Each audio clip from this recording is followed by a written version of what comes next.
Iran अपने nuclear mission के जिन 2 ठिकानों पर यूरेनियम का संवर्धन कर रहा है, वो दोनों प्लांट भी जमीन के नीचे हैं। द लाइव टीवी, सच सबसे आगे। इजराइल जिस तरह से गाजा में नरसंहार कर रहा है, अब उसको 1 साल होने वाला है और लगभग हो चुका है। और ऐसे में अब जब ईरान और इजराइल आमने सामने आए हैं तो ईरान में एक भूकंप आया है।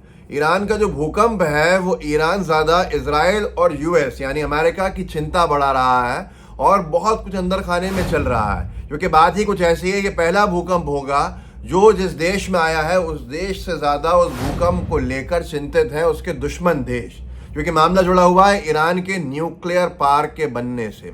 ईरान ने, लोगों का मानना है, अंतर्राष्ट्रीय स्तर पे जो लोग लिखते हैं, ईरान ने अंदर खानों में कहीं ना कहीं न्यूक्लियर टेस्ट किया है। ऐसे में जब पिछले 2-3 दिन से निरंतर यूएस, चाहे ट्रंप हो, चाहे इजराइल हो, चाहे बाइडेन हो, तमाम लोग ये कह रहे थे कि ईरान को रोकना होगा, उसका न्यूक्लियर तबाह करना होगा, उसका न्यूक्लियर शक्ति बनने से उसको रोका जाना चाहिए। ये बहुत तेज़ी से बढ़ गया था, हर जगह पे अखबार में सुनने को आ रहा था। और अब आप देख लीजिए, भारत का अखबार है, पत्रिका, इसने लिखा है कि ईरान ने कर दिया न्यूक्लियर टेस्ट, एक साथ भूकंप के झटकों से कांपे ईरान और इजराइल।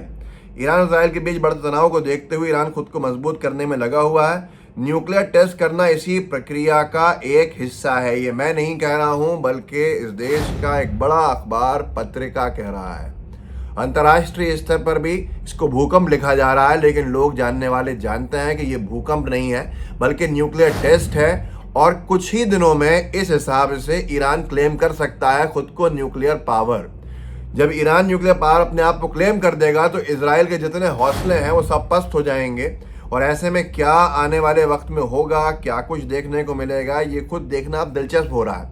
क्योंकि अभी तक तो यूएस की दादागिरी थी, तमाम चीज़ें थी और इजराइल हमलावर होने की बातें कर रहा था, लेकिन अगर ईरान ने खुद को न्यूक्लियर पावर डिक्लेयर किया तो ऐसे में बहुत सारी चीज़ें खाड़ी के देशों की बदल जाएंगी, बहुत सारी चीज़ें परिवर्तित हो जाएंगी, बहुत कुछ हो जाएगा, क्योंकि ये अपने आप में एक बहुत बड़ा कदम होगा इस तरह की कोई भी घोषणा। वॉइस ऑफ ह्यूमंस ने लिखा, ईरान ने कुछ ही समय पहले परमाणु परीक्षण किया, जिसके परिणाम स्वरूप रिएक्टर पैमाने पर 4.60% की तीव्रता वाला भूकंप आया है। बहुत कुछ आपको 1-2 दिन में और स्पष्ट दिख जाएगा। ये इसका मैग्नीट्यूड 4.5 अर्थक्वेक लिखा हुआ है जो गूगल ने दिखाया है। और लोगों का कहना है कि ये ऐसे इलाके में आया है जहाँ पर रिहायशी इलाका नहीं है, रेगिस्तानी इलाका है जहाँ ये भूकंप आया है और उस जगह के आसपास आया है जिस जगह का दावा किया जाता है कि ईरान के न्यूक्लियर प्लांट्स यहीं कहीं हैं। ऐसे में जो ईरान की विरोधी लॉबी है वो चिंतित है, ख़ास तौर पर नेतन्याहू जैसे लोग, जिनको लग रहा था कि चीज़ें आसान हैं, लेकिन अब वही चीज़ें मुश्किल भी हैं। TV9 भारतवर्ष ने भी इसके ऊपर स्टोरी की है और लिखा है कि ईरान में ज़मीन क्यों हिली, एटमी मिशन में सफलता मिली। तो ये अपने आप में बहुत धीरे धीरे लोग कहना शुरू कर चुके हैं और ये आपको 2 दिन में स्पष्ट भी हो जाएगा। ऐसा लगता है कि 2 दिन में कोई बहुत बड़ा परिवर्तन आने वाला है, कोई बहुत बड़ी जो है वो जो चेंजेस हैं वो आपको सामने दिखेंगे। उसी सब को लेके बहुत सी चीज़ें कही जा रही हैं, क्योंकि युद्ध जिस तरह से अब शुरू करने की बातें की जाती हैं, ये तीसरा विश्व युद्ध मानने की बात हो रही है। अगर ये हुआ तो शायद दुनिया का क्या होगा ये आप अच्छे से समझ सकते हैं, लेकिन इसके लिए जिम्मेदार इजराइल है या नहीं है, उसकी ग्रेटर इजराइल की कल्पना का पागलपन है या नहीं है। जो लोग नहीं जानते ग्रेटर इजराइल के बारे में पढ़ें। वॉइस ऑफ ह्यूमंस ने एक और चीज़ लिखी है, एक फ़ोटो डाला है। ये फ़ोटो आपके सामने है कि ये अमेरिका का एक्स बैंड रडार है, दुनिया का सबसे महंगा और सटीक रडार, जिसकी कीमत $500 मिलियन है, जो 83 यानी 83 मरकवा टैंकों के बराबर है। ईरान ने ऑपरेशन सादिक की रात नेगेव रेगिस्तान में नवतिम बेस के पास इस रडार दिग्गज को नष्ट करने में कामयाबी हासिल की। आप खुद सोचिए कितना बड़ा नुकसान है ऐसा रडार का ख़त्म हो जाना, जो इतना महंगा और उसके बाद जो इतनी बड़ी ताकत का हिस्सा हो, उसके बाद क्या होगा।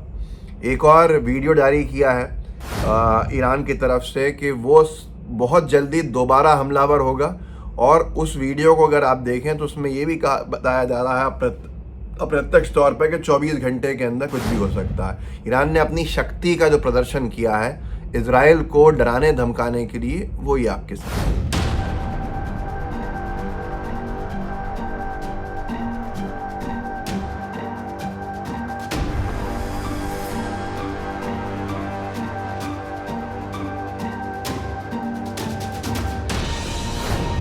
तो ये तमाम हथियार जो हैं वो किस तरफ जा रहे हैं, क्यों दिखाए जा रहे हैं, ये अपने आप में सोच सकते हैं आप। एक और ईरान स्पेक्टेटर जो खबरें देता है उसने लिखा है कि ब्रेकिंग न्यूज़ 2000 ईरानियन मिसाइल्स जो हैं वो सेट कर दी गई हैं स्टैंड बाय पे, रेडी टू टारगेट इसराइल पे हमला करने के लिए। ईरान ने प्री सेट और कैलिब्रेटेड 2000 मिसाइल्स जो हैं वो तैयार की हैं। कई सैकड़ों निशाने इसराइल की जो हैं, कई सैकड़ों इसराइल निशाने उसके ऊपर हैं। और ये अपने आप में बहुत सारी चीज़ें हैं कि ये ईरान का कहना है कि अब जो भी होगा वो बहुत भीषण होगा। तो क्या वो कुछ परमाणु से मिलता जुलता है?